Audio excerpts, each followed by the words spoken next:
የኳታር ንጉሳዊ ቤተሰቦች ለዶናልድ ትራምፕ ያበረከቱት እጅግ ውድ የሆነው የአውሮፕላን ስጦታ ማነጋገሩን ቀጥሏል።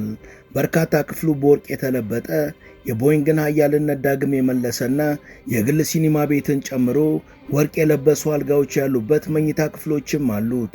አሁን ላይ ትራምፕ በዚህ ፕሌን መጠቀም ይችላሉ ወይስ አይችሉም የሚለው ነገር በእጅጉ አከራካሪ ሆኗል። ከአሜሪካ ሕግ አንጻርም ብዙ የነገር ሐረጎች እየተመዘዙ ነው። ለወትሮ የበረከቱ ውድ ስጦታዎች የሚበረከትላቸው ትራምፕም በዚህ ፕሌን ፍቅር የወደቁ ይመስላል። እውን ይህ ፕሌን ከኤርፎርስ ዋን ጋር ሲነጻጸር ጉድለቱና ክፍተቱ ምን ይሆን? የዓለማችን የፕሌኖች ቁንጮ ነው የሚባለው ኤርፎርስ ዋንስ ምን አይነት አዲስ አቅም ተጨምሮለት ይሆን? ትራምፕስ በስጦታ በተሰጣቸው በዚህ ፕሌን ለምን እንዳይጓዙ ተከለከሉ? Return to the controversy now over President Trump preparing to accept a luxury jumbo jet from the government of Qatar. The plan is for it to serve as Air Force One, then for Trump's personal use. It's raising serious legal and national security questions. ሰላም በመላው ዓለም የምትገኙ ውድ የመሿለኪያ ቤተሰቦች፣ በዛሬው መሰናዷችን ዓለምን ስላነጋገረው የኳታር ንጉሳውያን ለትራምፕ ስላበረከቱት ፕሌንና በዚህ ዙሪያ እየተነሱ ስላሉ ጉዳዮች እናወጋችኋለን።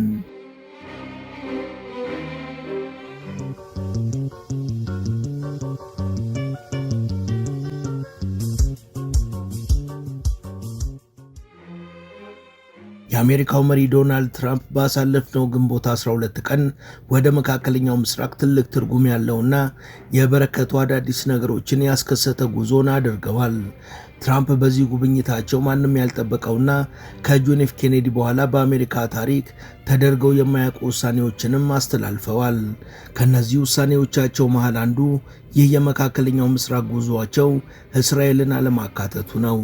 ከዚህ ጎን ለጎን ከሁቲዎች ጋር ድርድር ማድረጋቸው፣ በሶሪያ ላይ ለበርካታ አስርተ ዓመታት ተጥሎ የነበረውን ማዕቀብ ማንሳታቸው፣ እንዲሁም ፍልስጤማውያን ለደረሰባቸው ሰቆቃ ሐዘናቸውን ከመግለጽ ባለፈ ለፍልስጤም መንግስት ዕውቅና ሰጣለሁ በማለት በእጅጉ አነጋጋሪ የሆኑ ከዚህ በፊት በነበሩ የአሜሪካ መሪዎች ከቶም የማይታሰቡ ውሳኔዎችን አስተላልፈዋል። ይህ ተግባራቸውን በመላው ዓለም ከበሬታን አስችሯቸዋል።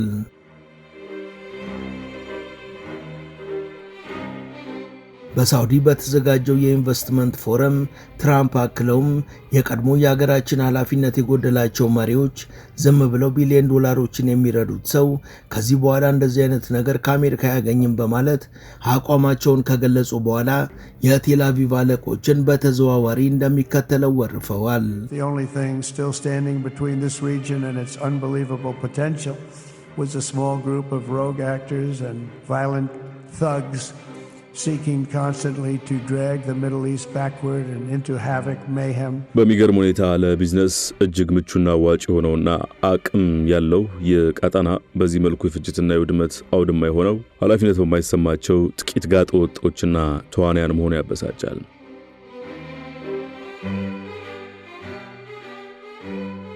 የትራምፕ ጉዞና አጠቃላይ አካሄዳቸው እስራኤልን ያላካተተ ብቻ ሳይሆን ትራምፕ እስራኤል ጠላቴ ከምትላቸው ከነዚህ ወገኖች ጋር የጠበቀ መስተጋብር ከመፍጠራቸው በተጨማሪ ከኢራን ጋር መደራደር መጀመራቸውና ሐማስና ሂዝቦላን ትደግፋለች የምትባለውን ኳታርን መጎብኘታቸው ደግሞ ለእስራኤል ሁኔታዎችን በእንቅርት ላይ ጆሮ ገድፍ አድርጎባቸዋል። ትራምፕ በኳታር በነበራቸው ቆይታም በንጉሳዊ ቤተሰብ የተበረከተላቸው ስጦታ ደግሞ ከመካከለኛው ምስራቅ ተሻግሮ የአሜሪካ ፖለቲከኞችንም አንጫጫት ጀምሯል። ትራምፕ ከኳታር የተበረከተላቸው እጅግ ዘመናዊ የሆነው ቦይንግ 747-8 የተባለው የንጉሳውያን ቤተሰቦች የቅንጦት አይሮፕላን ነው። በዚህ ዙሪያ የተጠየቁት ትራምፕም የሚከተለውን ተናግረው ነበር። Well, I think what happens with the plane is that, we're very disappointed that it's taken Boeing so long to build a new Air Force One. We have an Air Force One that's 40 years old. And if you take a look at that compared to the new plane of the equivalent stature at the time. $400 ሚሊዮን የሚያወጣው ስጦታ ለኔ መበርከቱ በታሪካችን ግዙፍና ከካታር ጋር ያለንን ጥብቅ ግንኙነት የሚያሳይ ነው።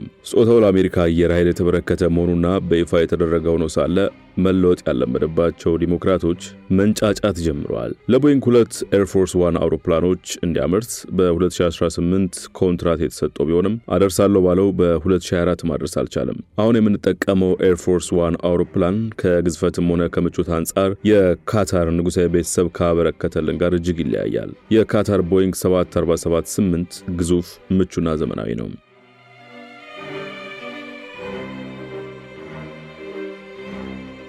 ከዋይት ሃውስ በተገኘው መረጃ መሰረት ኳታር በአሜሪካ አየር ኃይል በኩል ያበረከተችው ይህ ስጦታ ትራምፕ በስልጣን እስካሉ ድረስ ኤርፎርስ ዋንን ተክቶ የሚያገለግላቸው ሲሆን ትራምፕ የስልጣናቸው ማብቂያ ሲደርስ ደግሞ አገልግሎት መስጠት አቁሞ የትራምፕ ላይብረሪ ፋውንዴሽን ለሚባለው ተቋም እንዲቀመጥ ይደረጋል ተብሏል። ትራምፕ $400 ሚሊዮን የሚያወጣው ይህ አይሮፕላን ያለምንም ወሮታ በነፃ የተበረከተ ነው ቢሉም በርካቶች ግን ከአሜሪካ ሕግ አንጻር እንዲሁም ማሟላት ካለበት መመዘኛዎችና ኤርፎርስ ዋን በመባል የሚጠራው የአሜሪካ ፕሬዝዳንቶች አይሮፕላን ካለው ግብአቶች አንጻር አዋጭ አይደለም ብለው ይሞግታሉ። በአሜሪካ መተዳደሪያ ሕግ ውስጥ አንድ ፕሬዝዳንት በግሉ የጥቅም ግጭት ሊያመጣ በሚችል መልኩ በዚህ ልክ የገዘፈ ስጦታ መቀበል እንደማይችል የተደነገገ ሲሆን የትራምፕ ጠቅላይ አቃቢ ሕግ ግን ስጦታው የተበረከተው ለአሜሪካ አየር ኃይል ነው እንጂ በግል ለትራምፕ አይደለም፣ ትራምፕ ከወረዱም በኋላ በላይብረሪያቸው እንደ ቅርስ የሚቀመጥ ነው በማለት የሕግ ጥሰት እንደሌለ አሳውቀዋል።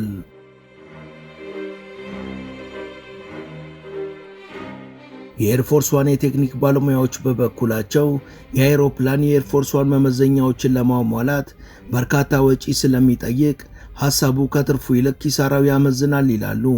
እንደ ባለሙያዎቹ ከሆነ ለዚህ ተግባር የሚያስፈልገው $1 ቢሊዮን የሚደርስ ወጪ ነው ብንል እንኳን አይሮፕላኑ አንድ የአሜሪካ ፕሬዝዳንት የራሱንም ሆነ የሀገሩን ደህንነት አደጋ ላይ ሳይጥል ያለ ስጋት ሊንቀሳቀስበት ይችላል ብለን ግን ማረጋገጫ ለመስጠት በርካታ ዓመታት ከመፈለጉ አንጻር ምናልባትም በትራምፕ የስልጣን ዘመን ፍተሻው ላይ ያልቅ ይችላል ብለዋል።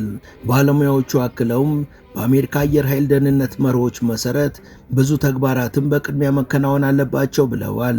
Luxury jumbo jet from the government of Qatar. The plan is for it to serve as Air Force One then for Trump's personal use.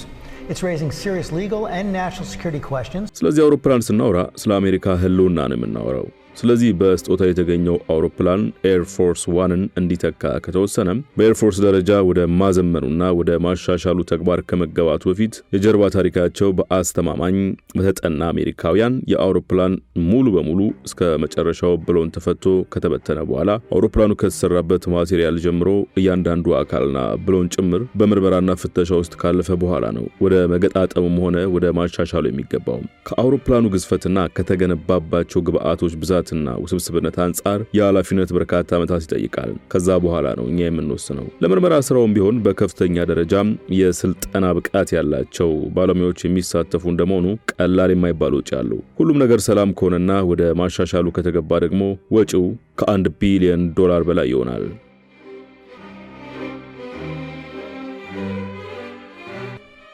የኳታር መንግስት ለትራምፕ ያለንን ክብርና ፍቅር ለመግለጽ በስልጣን ዘመናቸው እንዲጠቀሙበት በውሰት ያበረከትንላቸው ብለው አቧራውን ለማጽዳት ሞክረዋል። ይህ ፕሌን ትራምፕ ኳታር ከመግባታቸው ቀደም ብሎ አሜሪካ ፍሎሪዳ ግዛት የደረሰ ሲሆን ስጦታው ግዙፍ ከመሆኑ አንጻር ከጀርባው ምን የተደበቀ ዓላማ ሊኖር ይችላል ብለው የሚጠይቁም አልታጡም። የኳታር ንጉሳዊ ቤተሰቦች ከዚህ ቀደም የትራምፕን ያህል ውድ ባይሆንም ለቱርክ መንግስትም የቅንጦት አይሮፕላን የሰጡ በመሆናቸው ስጦታውን እንደ ትልቅ ሴራ ማካበዱ ተገቢ አይደለም ብለው አስተያየትም ይሰጡም አሉ። በዛም አነሰም ግን እውነቱ የየትኛውም አካል ይሁን ትራምፕ በአይሮፕላኑ መጠቀም ከመጀመራቸው በፊት ግን አስፈላጊ ለውጦች በአይሮፕላኑ ላይ ይደረጋሉ።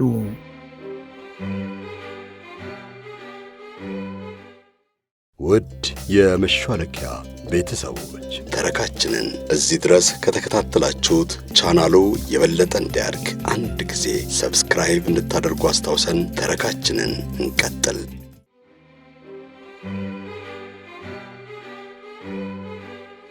በልዩ መልኩ የተመረተውና የሰማይ ላይ ቤተ መንግስት በመባል የሚታወቀው ቦይንግ 747-8 አውሮፕላን እስካሁን ለንግድ አገልግሎት ጥቅም ላይ ያልዋለ የግል ፕሌን ሲሆን በ2012 የኳታር ንጉሳዊ ቤተሰብ ከገዛው በኋላ 1 ዓመት ለማይሆን ጊዜ አገልግሎት አልሰጠም።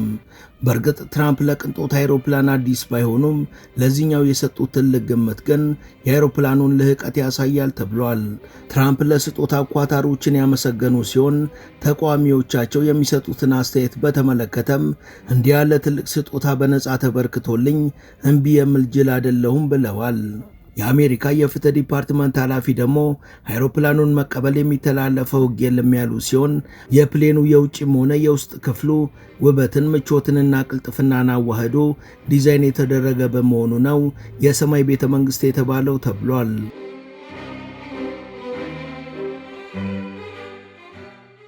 አውሮፕላኑ 747 የሚለውን ስም ይጋራ እንጂ ከክንፉ እስከ ሞተሩ እንደ አዲስ ዲዛይን ተደርጎ የተሰራ ሲሆን ቦይንግ ለ40 ዓመታት ያህል በጃምቦ ጀት እና በኤርባስ ተነጥቆ የነበረውን የግዝፈት ሪኮርዱን ለማስመለስ ያመረተው ነው።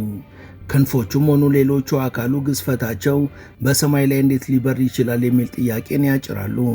የበሮቹ ስፋት ደግሞ ጊነስ ቡክ ኦፍ ሪከርድስ ላይ ሰፍሯል። የቦይንግ 747 አውሮፕላኖች በ20ኛው ክፍለ ዘመን ሰማዩን መቆጣጠር ቢችሉም ከሚጠቀሟቸው 4 ሞተሮች አንጻር ከ2017 በኋላ ምርታቸው እንዲቋረጥ ተደርጓል። ቦይንግ የ747 የመጨረሻ ምርቱን የሸጠው ለጃፓን አየር መንገድ ነበር። በኳታር ንጉሳዊ ቤተሰቦች ልዩ ትዕዛዝ የተመረተውና አሁን ላይ ለትራምፕ በስጦታ የተበረከተው ይህ አውሮፕላን ግን ሁሉም ነገሩ የተዋበ ነው። ፕሌኑ ሙሉ በሙሉ በውድ ዕቃዎች ያሸበረቁ 2 ፎቆች ያሉት ሲሆን በወርቅ የተሰራው መወጣጫ ደረጃውን ጨምሮ አጠቃላይ የውስጥ ክፍሎቹ የሀብትና የቅንጦት ማሳያ ናቸው።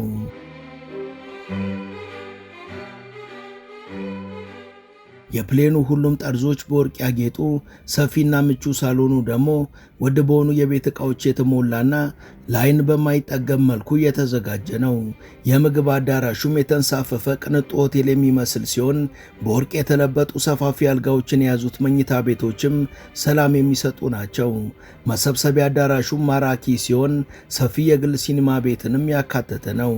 ፕሌኑ በአንድ የ12000 ኪሎ ሜትር የመጓዝ አቅም ቢኖረውም ይህ ሁሉ ግብአቱ ግን ከኤርፎርስ ዋን አንጻር ብቁ አይደለም። ከዋጋ አንጻርም ቢሆን $400 ሚሊዮን የወጣበት ይህ ፕሌን ከኤርፎርስ ዋን ፊት ኮሳሳ መስሎ ነው የሚታየው። አሁን 40 ዓመት ያገለገለው ኤርፎርስ ዋን የዋጋ ግምቱ $3 ቢሊዮን ነው። እየተመረተ ያለውና ተሰርቶ ለመጠናቀቅ ጊዜ ይፈጅበታል የተባለው አዲሱ ኤርፎርስ ዋን ፕሌን ደግሞ ከ$5 ቢሊዮን በላይ ወጪን የሚጠይቅ ነው ተብሏል።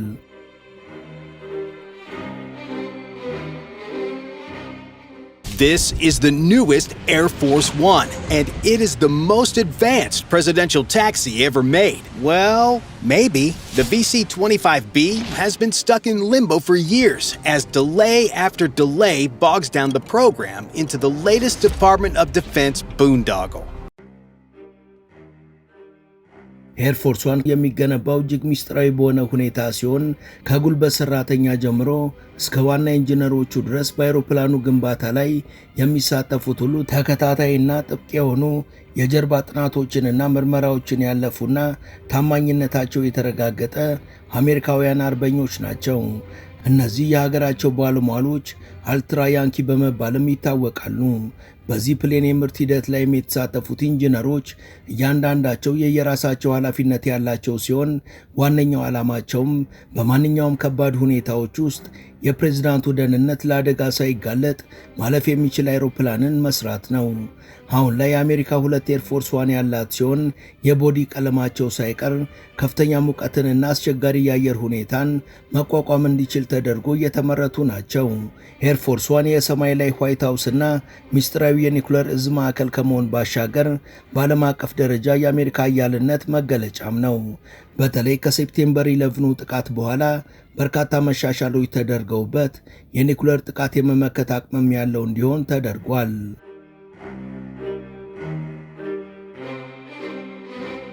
በሴፕቴምበር 11 ጥቃት ወቅት ፕሬዝዳንት ጆርጅ ቡሽ አንድ ቀን ሙሉ እንዲሸሸጉበትና ስራቸውን እንዲያከናውኑበት የተደረገው ኤርፎርስ ዋን በዓለም አቀፍ የአየር በረራ ተቆጣጣሪ ባለስልጣን እውቅና የተሰጠው የራሱ የበረራ መስመር ያለው ሲሆን የትኛውም የመንገደኛ አውሮፕላን በኤርፎርስ ዋን የ30 ሜትር የበረራ ልባስ ውስጥ በፍጹም መግባትም ሆነ መገኘት አይችልም። የኤርፎርስ ዋን ቦዲ የሚቀባው ቀለምም ቢሆን ለራዳር ምቹ ካልሆኑ ንጥረ ነገሮች የተቀመመ ነው። አውሮፕላኑ 3 ፎቆች ያሉት ሲሆን ከ1000 ሜትር በላይ ጠቅላላ ስፋትም አለው። ፕሌኑ በ45000 ከፍታ ላይ በሰዓት 1000 ኪሎ ሜትሮችን መጓዝ የሚችል ሲሆን ጠቅላላ አካላቱም ማንኛውም ኤሌክትሮኒክ፣ ማግኔቲክ እና እንደ ሚሳኤል ያሉ ሌሎች ጥቃቶችን መመከት በሚያስችሉ ቴክኖሎጂዎች የተሟላ ነው።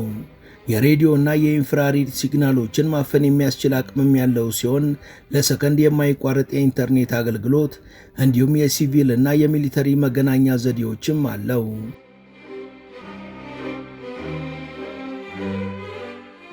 ኤርፎርስ ዋን የማይጠለፍና ምስጢራዊ የሆነ በርካታ አንቴናዎች ያሉት የመገናኛ ክፍል ስላለው ፕሬዝዳንቱ አውሮፕላኑን እንደ ቢሮአቸው ሊጠቀሙበት ይችላሉ። አውሮፕላኑ ከመሰብሰቢያ አዳራሽ፣ ከምግብ አዳራሽና ከምቹ የመኝታ ክፍሎቹ በተጨማሪ የተሟላ የጤና ባለሙያዎች ቡድን ያሉት የቀዶ ጥገና ክፍል ያለው የሕክምና ክፍል እንዲሁም የፕሬዝዳንቱ የደም አይነት በቂ ክምችት አለው። ከዚህ በተጨማሪ ከባህር ኃይል በተመረጡ ሰራዊቶች አባላት የሚመራ የምግብ ማብሰያ ኪችንም ያለው ሲሆን እያንዳንዷ የምግብ ግብአትም በእነዚህ ሼፎች የሚፈተሽበት ላብራቶሪም አለው። አውሮፕላኑ የሚጠቀመውም ነዳጅ ቢሆን በምርመራ ያለፈ ነው። የኤርፎርስ ዋን ሞተር ለረጅም ጊዜ ማገልገል የሚችል ከመሆኑ በተጨማሪ የአሜሪካ አየር ኃይል ባለሙያዎች በሚስጥር በሚያደርጓቸው ለውጦችና መሻሻሎች ዕድሜውን ብቻ ሳይሆን አቅሙንም ከተመሳሳይ የቦይንግ ምርቶች የተለየና የተሻለ እንዲሆን ያደርገዋል። የአውሮፕላኑ የታችኛው ፎቅም አስፈላጊ ዕቃዎችን ለመጫን የሚያገለግል ሲሆን ለ100 ቀን የሚበቃ ምግብም ይጫንበታል።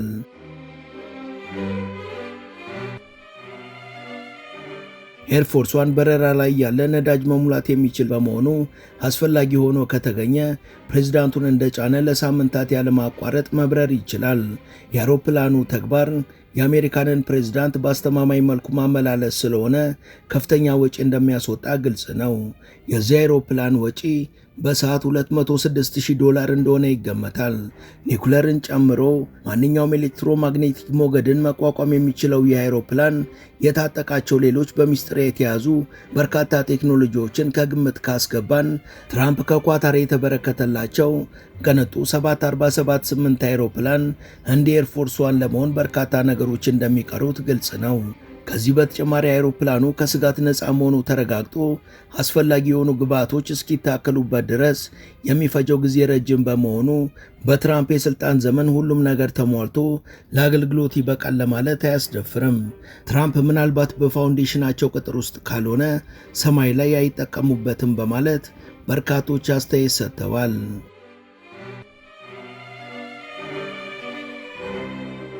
ወደ ቻናላችን ቤተሰቦች ለዛሬ ያሰናዳንላችሁ ይህን ይመስል ነበር።